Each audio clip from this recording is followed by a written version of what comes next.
মাননীয় সদস্য, সর্বাঙ্গে ব্যথা ঔষধ দিব কোথায়? মাননীয় স্বাস্থ্যমন্ত্রী। মাননীয় স্পিকার স্যার, মাননীয় সংসদ সদস্যকে ধন্যবাদ। উনি যেই প্রশ্ন বা যেই কথাগুলি উত্থাপন করেছেন কোনোটার সাথে আমি দ্বিমত পোষণ করি না। তবে এই কথাটা মাননীয় স্পিকার ওনাকে বুঝতে হবে, গত 17 বছরের স্বৈর শাসন, অপশাসন, দুর্নীতি এবং জনগণকে অবহেলা করা, কোনো জনমঙ্গলজনক কোনো কাজে নিজেদেরকে নিয়োজিত না করার ফলে স্বাস্থ্য খাত এমনভাবে উপেক্ষিত হয়েছে। মাননীয় স্পিকার, আমি যদি আপনাকে বলতে যাই স্বাস্থ্য খাতের কথা, আমাকে 1 ঘন্টা সময় দিলে শেষ হবে না। কোথাও কোনো রিক্রুটমেন্ট হয় নাই, অপরিকল্পিতভাবে যন্ত্রপাতি আমদানি করা হয়েছে, যা প্যাকেটবন্দি অবস্থায় এখন বাঙ্গারির দোকানে যাচ্ছে। 18 কোটি টাকা করে 2টি রেডিওথেরাপির মেশিন খুলনা এবং ফরিদপুরে পড়ে আছে, যেগুলির বর্তমান বাজার মূল্য 11 কোটি টাকা। ব্যাংকার সৃষ্টি না করে এগুলি আমদানি করা হয়েছে। অনেক জায়গায় এক্সরে মেশিন আনা হয়েছে, টেকনিশিয়ান নেই। ল্যাবরেটরি মেশিন আনা হয়েছে, ল্যাবরেটরি টেকনিশিয়ান নেই। এই অব্যবস্থাপনা আজকে আমাদের এই গণতান্ত্রিকভাবে দিনের বেলায় ভোটে নির্বাচিত সরকারের উপর এসে পৌঁছেছে।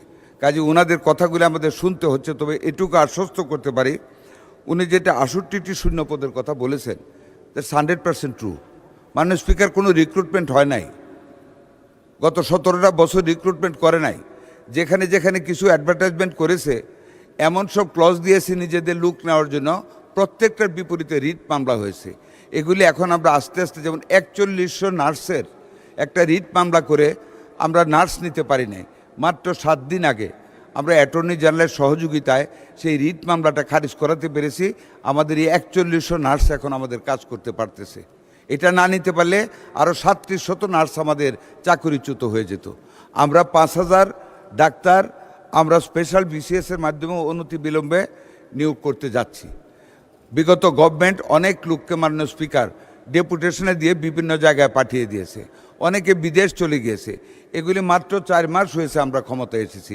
আমরা খুঁজে খুঁজে বের করে কিছু চাকরি খাচ্ছি, কিছু কল ব্যাক করে পুরনো জায়গায় আমরা নতুনভাবে ডাক্তার দিচ্ছি। এরই মধ্যে ইনসিটু বলে একটা কথা আছে, প্রমোশন হয়েছে কিন্তু আগের পোস্টে কাজ করে।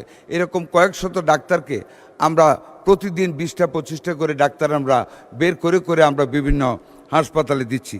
অব্যবস্থাপনার কথা যেটা বলেছেন, আমি সকল মাননীয় সংসদ সদস্যদেরকে আমাদের মন্ত্রণালয়ের পক্ষ থেকে আমি এবং আমার প্রতিমন্ত্রী দস্তখত করে একটা চিঠি দিয়েছি, এবং প্রত্যেকটা উপজেলা হাসপাতালের সভাপতি, মাননীয় সংসদ সদস্যগণ, ওনাদেরকে অনুরোধ করেছি ওনারা নিজ নিজ হাসপাতালগুলি ভিজিট করে আমাদেরকে জানানোর জন্য।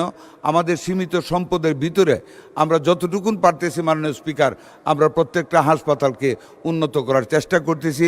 আশা করি আগামী কিছুদিনের ভিতরে আমরা ক্ষমতায় থাকতে প্রত্যেকটা হাসপাতালকে নতুন রূপে আমরা রূপায়িত করব।